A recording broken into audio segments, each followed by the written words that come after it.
bismillaahi raxmaani raxiim ismaqal wanaagsan ku soo dhawaada qodobada ugu waaweyn wararka caalamka waxaana kamid ah ciidamada militariga Soomaaliya oo maanta go'doomiyay wasiir jaran ugu sugan Mandheera iyo xiisad dagaal oo ka taagan xadka u dhaxeeya labada dal xubno ka tirsan Al-Shabaab oo dil iyo dhaawac lagu geystay gobolka Gedo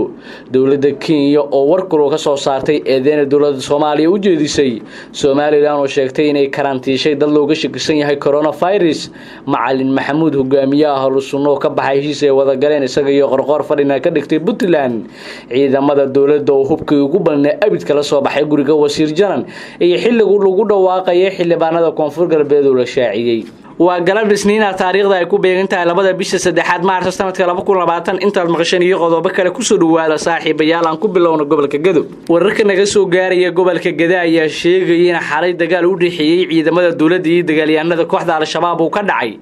qaybo kamid ah magaalada Baardheere ee gobolkaasi dagaalku ahaa mid culus la isku adeegsaday hubka noocyadiisa kala duwan ay yimid kadib markii Al-Shabaab ay weerar ku qaadeen saldhig ciidan oo ku yaala gudaha degmadaasi weerarka ayaa waxa lagu soo waramaya in uu xigay iska horimaad toos ah oo dhex maray ciidamada militariga dawladda federaalka Soomaaliya iyo raggii weerarka qaaday kaasoo la isku adeegsaday hubka culus saraakiil ka tirsan ciidamada dawladda oo la hadlay warbaahinta ayaa guulo ka sheegtay dagaalkan iyagoo sheegay inay ka warhayeen weerarka kana hortageen sidoo kale saraakiishan ayaa tilmaamay in dagaalkaasi ku dileen hal xubin oo ka tirsan Al-Shabaab mid kalena ay nolosha ku qabteen siday hadalka u dhigeen dhanka kale ma jiro wali wax hadal oo ka soo baxay dhinaca Al-Shabaab oo ku aadan weerarkaasi iyo dagaalka xigay intaba xaaladda ayaa maanta degan waxaana goobihii lagu diriiray ku sugan ciidamada dawladda oo dhaqdhaqaaqyo ka wada halkaasi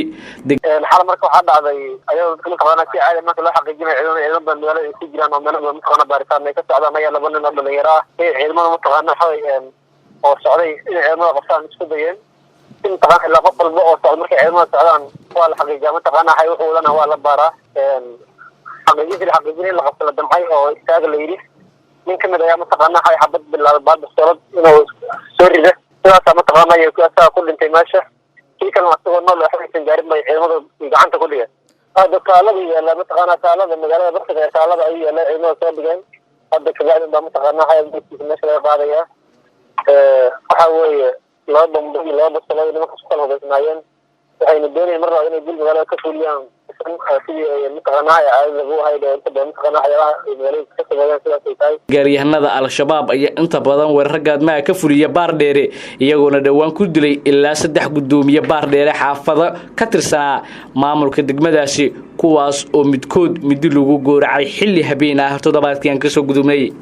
dhanka kalena hadii aan fiirino xadka u dhaxeeya Soomaaliya iyo Kenya gaar ahaan magaalada Mandheera iyo balad xaawo inta u dhaxaysa ciidamada ka tirsan militariga Soomaaliya gaar ahaan kuwii xamar laga qaaday ee gorgor iyo haramcad ayaa go'doomiyay sida la sheegayo xire ay ku sugnaayeen ciidamada hogaaminaya wasiirka amniga Jubbaland Cabdirashiid Janan oo baxsad ka ah dawladda Soomaaliya ciidamadan oo wata hubka culus iyo gaadiidka dagaalka ayaa xirada BB1 oo ku taala inta u dhaxaysa Mandheera iyo balad xaawo waxa ay ka qabteen isweer waxaana gudaha xirada ku sugan ciidamo fara badan oo hogaaminayo wasiirka amniga Jubbaland Cabdirashiid Janan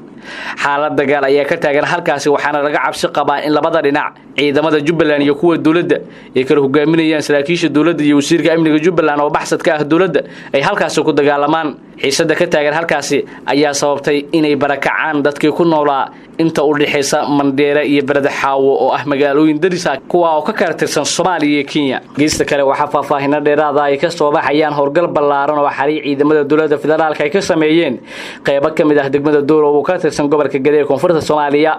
howlgalku waa mid qorsheysan ayaa waxay ciidamadu ku galeen hoyga wasiirka amniga Jubbaland Cabdirashiid Xasan Cabdinuur Janan oo ku yaala gudaha degmadaasi saraakiil ka tirsan militariga Soomaaliya oo la hadlay warbaahinta ayaa sheegay inay gacanta ku soo dhigeen 2 qoray oo ah kuwa loo yaqaan BKM-ka iyo qoryo kale oo aad u badan sidoo kale waxay intaas ku daray in guriga wasiir Janan ay kala soo baxeen rasaasta noocyadeeda kala duwan oo aad u fara badan sidii hadalka u dhigeen saraakiisha dawladda ee ku sugan Doolow ila deegaanka ah ayaa sidoo kale inoo sheegay in ciidanka baaritaanka waday ay isku gadaameen guriga inta uu socday howlgalka iyagoo markii dambe iskaga tagay halkaasi ilaa ay haatan lama oga sababta rasmiga ah ay ka dambeysay howlgalkaasi lagu beegsaday hoyga wasiirka amniga maamulka Jubbaland oo baxsadka ah dawladda dhexe kaasoo hadda ku sugan qayb ka mid ah magaalada Mandheera si kastaba ahaatee xiisad iyo dhaqdhaqaaqyo militari oo u dhexeysa labada dhinac Jubbaland iyo dowladda ayaa si xoogan maalmihii u dambeeyay looga dareemay gobolka Gedo gaar ahaan balada Xaawo oo ay isku horfadhiyaan ciidanka dowladda iyo kuwa Jubbaland maalmo ka hor ciidamo ka tirsan Jubbaland oo aad u fara badan watana gaadiidka dagaalka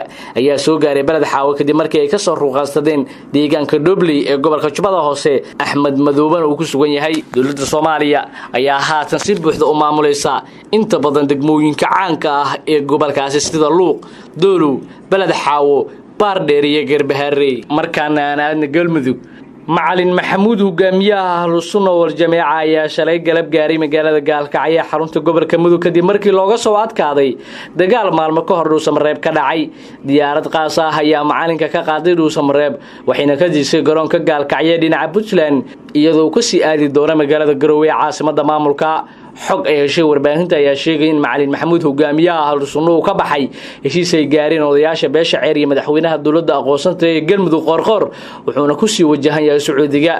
macalinka ayaa damacsanaa inuu ka baxo Muqdisho balse cabsi laga qabo in la xiro ayaa lagu heshiiyay inuu ka baxo magaalada Garowe ee Puntland waxayna arrintaani timid dalab ugaaska beesha ceer uu u gudbiyay madaxweyne Qorqor ayaa damaanad qaaday ammaanka Macalin Maxamuud ilaa uu ka baxo Soomaaliya waxaana haatan la socda مسعود iyo koox ciidama kuwaas oo geen doona Garowe waxaana kadib u safri doonaan Sacuudiga dowladda Soomaaliya ayaa saacadii la soo dhaafay isku dayday inay Muqdisho keento Macalin Maxamuud iyo Sheekh Shaakir si ugu xirto balse ma dhicin waxaana guuleystay dadaal uu sameeyay madaxweyne Qorqor ayaa doonayay in si toos ah uu soo gabangabeeyay xiisadda Galmudug isla markaana u guduggalay sidii maamulkiisu u shaqo bilaabi lahaa taasoo keentay in wax walba u fududeeyay madaxda Ahlus Sunna ee looga adkaaday dagaalkii Dhuusamareeb markaana Somaliland ayaa sheegtay inay karantiishay dad looga shakisan yahay coronavirus xukuumadda Somaliland ayaa shaacisay inay karantiishay dad ka yimid dalka Shiinaha oo ah halkii ugu horeysay uu ka dilaacay fayraska halista badan ee corona Somaliland ayaa xaqiijisay in muddo 14 cisho ah ay meel gaar ah ku karantiishay dadkaasi ka yimid Shiinaha si looga baaro fayraska isla markaana loola socdo xaaladooda iyo wixii ku soo kordhay muddadaasi saraakiil ka tirsan wasaaradda caafimaadka Somaliland oo warbaahinta la hadlay ayaa sheegay in dadkaasi ka yimid Shiinaha ku karantiimeeshay goobo ay wasaaraddu ku hirgelisay gudaha madaarka Cigaal ee magaalada Hargeysa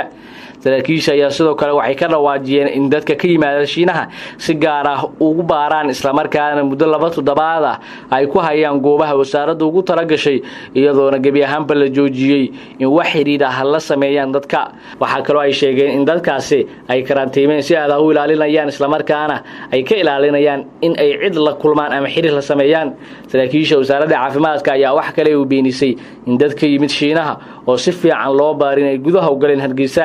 sidii caasimadda Orlen ogaatayna weli ma jiraan dad ay karantiishay wasaaradda oo looga helay fayraska halista badan ee sida xooliga ah ugu faafaya caalamka dowladda Kenya ayaa beenisay inay faragelin ku hayso gudaha Soomaaliya qoraal ka soo baxay wasaaradda arrimaha dibadda dowladda Kenya ayaa lagu beeniyay eedeymo ay dowladda federaalka dhawaan u soo jeedisay dowladda Kenya oo ah inay faragelin ku hayso arrimaha gudaha Soomaaliya dowladda Kenya ayaa ku tilmaantay eedeymahaas kuwa been abuur ah oo la doonayo in lagu weeciyo horumar la'aanta ka jirta siyaasadda Soomaaliya Kenya waxay diidan tahay eedeynta aan sharciga ahayn salka iyo baarka aan lahayn ee kaga timid dowladda federaalka sidoo kale waxay si cad banaanka u istaagtay eedeymaha loo jeediyay ee dowladda Kenya waxay ku tilmaantay mid muuqaalkeeda lagu ximeenayo lagana leeyahay dana gaar ah danjiraha Soomaaliya wakiilka u ah qaramada midoobay Abuukar Daar Cusmaan Baalle ayaa jimcihii aan ka soo gudubnay sheegay in dowladda Soomaaliya ay qorsheynayso in si rasmi ah cabasho karana dowladda Kenya ugu gudbiso golaha ammaanka qoraalka ka soo baxay dowladda Kenya ayaa ku soo beegmay xilli shalay ay dib ugu laabteen magaalada Nairobi xildhibaanada ka tirsan baarlamaanka Kenya lagana soo doortay gobolka Waqooyi Bari kuwaas oo magaalada Muqdisho kulan kula qaatay madaxweynaha Soomaaliya Maxamed Cabdullaahi Farmaajo markaana Koonfur Galbeed xilliga lagu dhawaaqay xildhibaanada Koonfur Galbeed ayaa la shaaciyay magaalada Baydhabo ee xarunta gobolka Baay waxaa haatan ka socda dardargelinta howlaha soo xulista xildhibaanada cusub ee baarlamaanka labaad ee dowlad goboleedka Koonfur Galbeed xubnaha guddiga madaxa bannaan ee soo xulista xildhibaanada Koonfur Galbeed ayaa odayaasha dhaqanka waxay wadaan kulamadii ugu dambeeyay si